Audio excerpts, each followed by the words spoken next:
ಸಂವಿಧಾನ ಶಿಲ್ಪಿ ಬಾಬಾ ಸಾಹೇಬ್ ಅಂಬೇಡ್ಕರ್ ಅವರಿಗೆ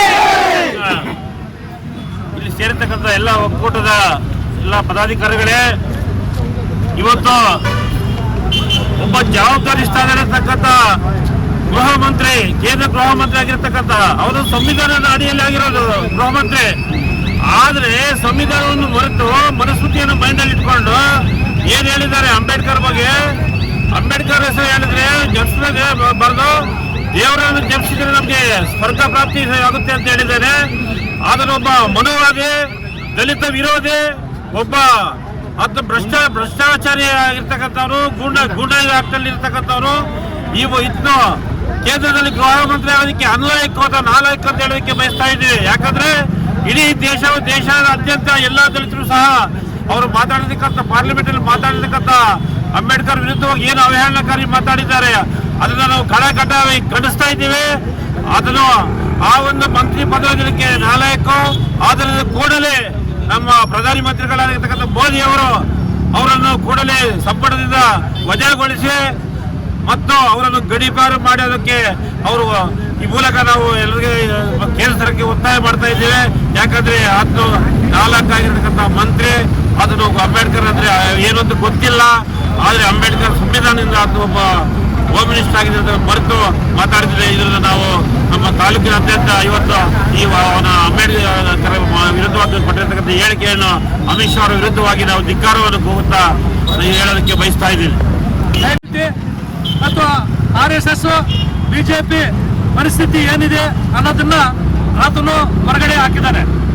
ಅವ್ರಿಗೆ ಮೊದಲಿಗೂ ಸಹ ಸಂವಿಧಾನದ ವಿರುದ್ಧವಾಗಿರ್ತಕ್ಕಂಥ RSS ಮತ್ತು ಇದು ಇತ್ತೀಚೆಗೆ ಬೆಳೆದ ಬಿಜೆಪಿ ಮತ್ತು ಅವರ ಅನ್ಯಾಯಿಗಳು ಸಂವಿಧಾನ ವಿರೋಧಿಗಳು. ಮೊದಲಿಂದಲೂ ಸಹ ಸಂವಿಧಾನವನ್ನು ವಿರೋಧಿಸಿ ಆ ಒಂದು ಸ್ಥಾನದಲ್ಲಿ ಮತ್ತೆ ಮನುಸ್ಮೃತಿಯ ಶಾಸನವನ್ನು ತರಬೇಕು ಅಂತ ಹೇಳ್ಬಿಟ್ಟು ಇಚ್ಛೆ ಪಡ್ತಕ್ಕಂಥ ವ್ಯಕ್ತಿಗಳು. ಅಂಥ ವ್ಯಕ್ತಿಗಳು ಇವತ್ತು ನಮಗೆ ಇಡೀ ದೇಶಕ್ಕೆ ಅಂಬೇಡ್ಕರ್ ಅಂದ್ರೆ ವ್ಯಸನ, ಅಂಬೇಡ್ಕರ್ ಅಂದ್ರೆ ಒಂದು ಶೋಕಿ. ಅದ್ರ ಮತ್ತು ಏನು ಮೋದಿ ಇದ್ದಾರೆ, ಪ್ರಧಾನಿ ಮೋದಿ ಸಚಿವ ಸಂಪುಟದ ಜೊತೆಯಲ್ಲಿ ಇಟ್ಕೊಂಡು ಅಮಿತ್ ಶಾ ಅವ್ರನ್ನ ರಕ್ಷಣೆ ಮಾಡ್ತಾ ಇದ್ದಾನೆ. ಅಮಿತ್ ಶಾ ಮಾತಾಡೋದು ತಪ್ಪಿಲ್ಲ ಅಂತ ಹೇಳ್ತಾ ಇದ್ದಾನೆ. ಈ ಕಾರಣಕ್ಕಾಗಿ ಮೋದಿ ಅವರು ಸಹ ಇಡೀ ಸರ್ಕಾರ ಅಂಬೇಡ್ಕರ್ ವಿರುದ್ಧವಾಗಿದೆ, ಸಂವಿಧಾನ ವಿರುದ್ಧವಾಗಿದೆ. ಈ ಸರ್ಕಾರನ ಕೂಡಲೇ ನಾವೆಲ್ಲ ವಜಾ ಮಾಡಬೇಕು. ಎಲ್ಲ ಸೇರ್ಕೊಂಡು ನಾವು ಮತದಾನದ ಮೂಲಕ ನಮ್ಮ ಶಕ್ತಿ ಅಂಬೇಡ್ಕರ್ ಏನು ಮತದಾನ ಕೊಡ್ತಾರೆ ಹಕ್ಕು, ಆ ಹಕ್ಕಿನ ಮೂಲಕ ಅವರು ಸದೆ ಪಡೆದು ಮತ್ತೆ ನಾವು ಅಂಬೇಡ್ಕರ್ ಪರವಾದ, ದಲಿತ ಪರವಾದ, ದೀನದಲಿತರ ಪರವಾದ ಸರ್ಕಾರವನ್ನು ಮತ್ತೆ ತರುವಂತ ನಾವೆಲ್ಲ ಪ್ರಯತ್ನ ಪಡಬೇಕಂತ ಈ ಸಂದರ್ಭದಲ್ಲಿ ಹೇಳ್ತಾ ಜೈ ಭೀಮ್ ಮಂತ್ರಗಳನ್ನು ಹೇಳ್ತಾ ಇದ್ದೀವಿ. ತಹಸೀಲ್ದಾರ್ ಬಂದಿದ್ದಾರೆ. ಈಗ ನಮ್ಮ ಮನವಿಯನ್ನು ಓದಿ ಅವರಿಗೆ ಸರ್ಕಾರಕ್ಕೆ ತಲುಪಿಸಲಿಕ್ಕೆ ಅವಕಾಶ ಮಾಡಿಕೊಡ್ಬೇಕಂತ ಅವ್ರು ಕೇಳ್ತಾ ಇದ್ದೇನೆ. ಮಾನ್ಯ ರಾಷ್ಟ್ರಪತಿರವರು ಕೇಂದ್ರ ಸರ್ಕಾರ ನವದೆಹಲಿ ಮುಖಾಂತರ ತಹಸೀಲ್ದಾರ್ ಅವರು ಗೌರಿಬಿದನೂರು ತಾಲೂಕು ಗೌರಿಬಿದನೂರು. ಮಾನ್ಯರೇ, ವಿಷಯ ದಿನಾಂಕ 21/12/2024 ಡಾಕ್ಟರ್ ಬಾಬಾ ಸಾಹೇಬ್ ಅಂಬೇಡ್ಕರ್ ಅವರ ವೃತ್ತದಲ್ಲಿ ಕೇಂದ್ರ ಗೃಹ ಸಚಿವ ಅಮಿತ್ ಶಾ ಅವರು ಡಾಕ್ಟರ್ BR ಅಂಬೇಡ್ಕರ್ ಅವರ ಬಗ್ಗೆ ಅವಹೇಳನಕಾರಿ ಮಾತನಾಡಿರುವುದರಿಂದ ತಾವುಗಳು ಕೂಡಲೇ ಸಚಿವ ಸಂಪುಟದಿಂದ ವಜಾಗೊಳಿಸಿ ಗಡೀಪಾರು ಮಾಡುವ ಬಗ್ಗೆ ಮನವಿ.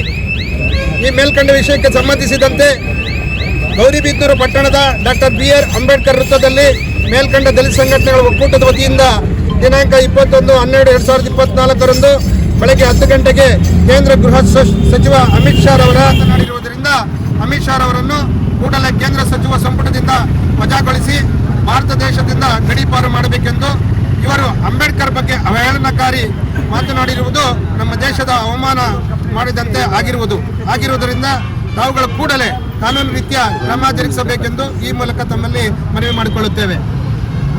ನಾವು ದಯಮಾಡಿ ಈ ಮನವಿನ ರಾಷ್ಟ್ರಪತಿಗಳಿಗೆ ಕಳಿಸ್ಕೊಡ್ಬೇಕಂತ